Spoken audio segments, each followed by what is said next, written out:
Hello दोस्तों, स्वागत है आपका हमारे यूट्यूब चैनल में। आज हम लोग बात करने वाले हैं साइकोलॉजी के मॉडल क्वेश्चन पेपर 2 का। पहला मॉडल क्वेश्चन पेपर आप लोगों ने अगर नहीं देखा है तो प्लेलिस्ट में जाके आप लोग देख सकते हैं। तो चलिए शुरू करते हैं। देखिए, पहला सवाल क्या है कि 5 जून को निम्नलिखित में से कौन दिवस मनाया जाता है। तो 5 जून को विश्व पर्यावरण दिवस मनाया जाता है। ऑप्शन नंबर 3 सही आंसर है। क्या होगा? विश्व पर्यावरण दिवस मनाया जाता है। दूसरे नंबर आ जाते हैं कि आक्रमण का मूल प्रवृत्ति सिद्धांत किसने प्रतिपादित किया। आक्रमण का मूल प्रवृत्ति सिद्धांत किसने प्रतिपादित किया? तो वो थे ऑप्शन नंबर 2 फ्रायड ने किया। बढ़ते अगले सवाल की ओर। तीसरे नंबर में क्या है? तीसरा नंबर क्या है कि समूह ध्रुवीकरण के संप्रत्यय का प्रतिपादन किसके द्वारा किया गया। समूह ध्रुवीकरण के संप्रत्यय का प्रतिपादन करने वाले कौन थे? तो वो थे ऑप्शन नंबर 2 क्रेसमर और सेल्डन ने। 4 नंबर आ जाते हैं निम्नलिखित में से कौन आत्मनियंत्रण की प्रवृत्ति नहीं है। आत्मनियंत्रण की प्रवृत्ति कौन सा नहीं है? तो ऑप्शन नंबर 3 उद्दीपक नियंत्रण है। ठीक है। 5वें नंबर आ जाते हैं फ्रीड्स हाइड्र का संतुलन सिद्धांत में POX मॉडल में ओ प्रतिनिधित्व करता है। तो ओ किसका प्रतिनिधित्व करता है? तो ऑप्शन नंबर 2 जिस व्यक्ति के मनोवृत्ति का अध्ययन किया जाता है वही। ठीक है। छठे नंबर में देखिए, छठा नंबर क्या है? संवेदनात्मक अह किससे संबंधित है? संवेदनात्मक अह किससे संबंधित है? और छठा का ऑप्शन देखिए ये क्या है? ये आत्मसंप्रत्यय, आत्मरक्षा, आत्मसम्मान, उपरोक्त सही है। उसका सही आंसर होगा ऑप्शन नंबर क्या हो जाएगा? ऑप्शन नंबर 4 सही आंसर है। 7वां नंबर में देखते हैं। 7 नंबर है कि विश्वविद्यालय एक उदाहरण है। विश्वविद्यालय किस चीज़ का उदाहरण होता है? तो वो होता है उदाहरण औपचारिक समूह का। एक तरीका का विश्वविद्यालय के जितने भी स्टूडेंट्स होते हैं, टीचर्स हैं, इसको मिला के औपचारिक समूह कहलाते हैं। ठीक है। 8वां नंबर आ जाते हैं। जब व्यक्ति अपने अह को किसी कष्टकर इच्छा के विपरीत इच्छा की प्रेरणा विकसित कर उससे उत्पन्न चिंता से अपने आप को बचाता है तो उसे कहा जाता है। तो किसे क्या कहा जाता है? उसे कहा जाता है प्रतिक्रिया निर्माण। ऑप्शन नंबर 2 सही आंसर है। 9 नंबर आते हैं एनोरेक्सिया नर्वोसा। एनोरेक्सिया नर्वोसा एक ऐसा विकार है जिसमें इस रोगी को क्या हो जाता है? 9 में उसे भूख अधिक लगती है, भूख कम लगती है, प्यास अधिक लगती है, प्यास कम लगती है। ऑप्शन नंबर 2 सही आंसर है। 10वें नंबर है बांडुरा ने सर्प दुर्भिति को दूर करने के लिए किस प्रवृत्ति का उपयोग किया। सर्प दुर्भिति को सांप के जो डर को दूर करने के लिए बांडुरा ने कौन सा तरीका अपनाया था? तो अपनाया था मॉडलिंग। ऑप्शन नंबर 2 सही आंसर है। 11 नंबर आ जाता है मानसिक बीमारी के वर्गीकरण की अत्यंत नवीनतम पद्धति क्या है। तो मानसिक बीमारी का वर्गीकरण करने के लिए अगर अभी तक सबसे नया तकनीक जो आया हुआ है वो तकनीक क्या है? DSM-4 option number 1। 12 आते देखते।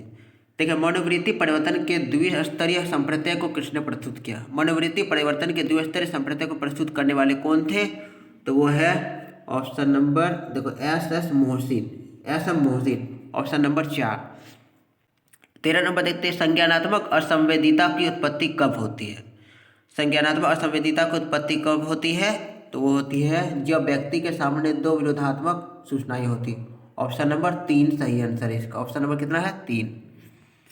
देखिए 14 नंबर सवाल क्या है कि इनमें से कौन बुद्धि लब्धि का सही सूत्र कौन है। मतलब बुद्धि लब्धि को नापने का सबसे सही सूत्र बोला जाए तो इसमें कौन सा है? तो इसमें कौन सा है? तो है वास्तविक आयु। चौथा देखते हैं बुद्धि लब्धि को 14 नंबर का आपका सही आंसर क्या हो जाएगा? 14 का 3 हो जाएगा। मानसिक आयु बेटा वास्तविक आयु गुना 100। 15 नंबर है कि व्यक्तित्व की नैतिक शाखा मानी गई है। व्यक्तित्व की नई नैतिक शाखा किसे मानी गई है? तो वो है आपका ईदम। देखिए ऑप्शन क्या देखते क्या दिया हुआ है? ये देखा ईदम अहम पराक्रम इनमें से सभी हो जाएगा, यानी कि 4 नंबर आपका सही आंसर है। इस क्वेश्चन का ऑप्शन नंबर 4 सही है। ठीक है। 16 नंबर देखते हैं प्रतिबल के विपरीत अवस्था को कहते हैं। प्रतिबल के विपरीत अवस्था को क्या कहते हैं? तो उसे कहते हैं ऑप्शन नंबर 1 चिंतन कहते हैं। 17 नंबर आ जाते हैं। 17 में है इनमें से कौन सहानुभूति की विशेषता नहीं है। तो सहानुभूति की विशेषता कौन सा नहीं है? तो 14 का सहानुभूति विशेषता ऑप्शन नंबर 4 है। ठीक है। 18 आ जाते हैं। 18 व्यक्तित्व का कारक विश्लेषण सिद्धांत का प्रतिपादक कौन है? कारक विश्लेषण सिद्धांत का प्रतिपादक कौन है? तो वह है ऑप्शन नंबर 3 कैटल है। ठीक है, आगे बढ़ते हैं। 19 नंबर में क्या है? 19 में एल्बर्ट एलिस ने निम्नांकित में से किस सिद्धांत का विधि का प्रतिपादन किया? एल्बर्ट एलिस ने किसका प्रतिपादन किया? तो वह है व्यवहार चिकित्सा, ऑप्शन नंबर 2। 20 में क्वेश्चन है टाइप ए प्रकार के व्यक्तित्व में इनमें से कौन सी विशेषता पाई जाती है? टाइप ए प्रकार के व्यक्तित्व में कौन सी विशेषता पाई जाती है? तो 20 में है ऑप्शन इसका 4, प्रतियोगी भावना भी हो जाएगा, आक्रामकता भी हो जाएगा, बेसब्री, ऑप्शन नंबर 4 सही आंसर है इस क्वेश्चन का। ठीक है, 21 आ जाते हैं। इनमें से कौन परामर्श की प्रवृत्तियां नहीं है? परामर्श की प्रवृत्तियां नहीं है, तो 21 का आपका सही आंसर क्या है? 21 का हो जाएगा निर्देशक परामर्श, ऑप्शन नंबर 1। भाई सकते हैं किसने बुद्धि के व्यक्तित्व की सार्वभौमिक क्षमता के रूप में परिभाषित किया? बुद्धि को सार्वभौमिक क्षमता किसने बताया है? तो बताया है वेस्लर ने, ऑप्शन नंबर 1। 23 है प्राकृतिक आपदा का उदाहरण है। देखिए प्राकृतिक आपदा में अगर बाढ़ भी आता है, सूखा भी आता है, भूकंप भी होता है, यानी कि 4, ऑप्शन नंबर 4 इसका सही आंसर है। चलिए बढ़ते हैं अगले सवाल की ओर। 24 नंबर देखिए। 24 में कि उत्तम स्वास्थ्य हेतु किस भारतीय मनीषी ने अष्टांग मार्ग को प्रतिपादित? अष्टांग मार्ग, अष्टमार्ग, ऑप्शन नंबर 2 पतंजलि सही आंसर है। ठीक है, 24 का क्या सही आंसर है? 24 का ऑप्शन नहीं, 24 का ऑप्शन नंबर देखिए, ये 24 का गलत मैंने बताया, ऑप्शन इसका सही आंसर होगा ऑप्शन नंबर 1 गौतम। ठीक है, 25 आ जाते हैं।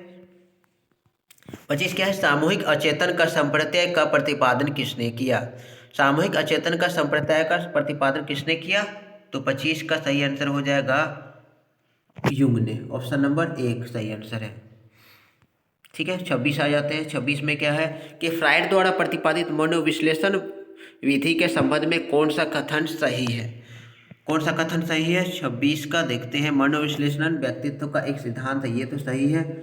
मनोविश्लेषण एक स्कूल है, ये गलत है। मनोविश्लेषण चिकित्सा की एक विधि, ये भी गलत है। उपयुक्त ये तो गलत है, यानी कि ऑप्शन नंबर 1 आपका सही आंसर है। 27 आ जाते हैं। उच्चतम संगठित समूह कौन सा है? उच्चतम संगठित समूह अगर बोला जाए तो इस ऑप्शन में से 27 का देखिए, एक तो सबसे उच्चतम है, सबसे हाईएस्ट लेवल में हो जाएगा देश हो जाएगा। ठीक है, 28 आ जाते हैं।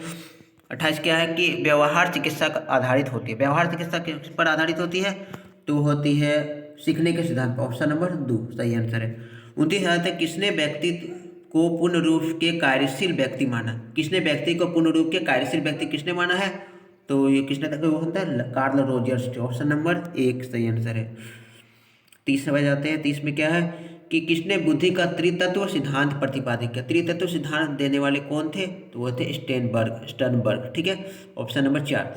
31 है किस अवस्था में जननेंद्रियों पर फोकस होता है? जननेंद्रियों पर फोकस होता है, कौन सा साल होता है, कौन सा उम्र होता है? वो ऑप्शन नंबर 1 गुदावस्था। 31 का क्या आंसर हो जाएगा? गुदावस्था। 32 आ जाते हैं। 32 में क्या है? आक्रमण को किसने इस रूप से परिमाणित किया? आक्रमण से तात्पर्य दूसरे के प्रति किए गए साभिप्राय क्षति से होता है। तो ये कहने वाले कौन थे? तो ये कहने वाले 32 का ऑप्शन नंबर 2 फ्रायड थे। 33 आ जाते हैं। शुद्ध वायु कहलाते हैं। शुद्ध वायु कब कहते हैं? 33 का तो शुद्ध वायु कहते हैं जब नाइट्रोजन 78% हो, 20.94% ऑक्सीजन होना चाहिए, 0.03% carbon dioxide CO2 carbon dioxide होना चाहिए। ऑप्शन नंबर 2 सही आंसर है। ठीक है, 34 में आप देखते हैं। 34 क्या है कि रेवेन प्रोग्रेसिव मैट्रिक्स किस प्रकार का बुद्धि परीक्षण है? तो ये किस प्रकार का बुद्धि परीक्षण है? ऑप्शन नंबर 2 अशाब्दिक बुद्धि परीक्षण है। 35 क्या है? MMPI आविष्कारिका किसने विकसित किया? ये किसने विकसित किया? तो option number 2, option number 2 Hathaway तथा मैकिनले इसका सही आंसर है। तो ये रहे आपके 35 के 35 ऑब्जेक्टिव सवाल। मिलते हैं नेक्स्ट वीडियो में।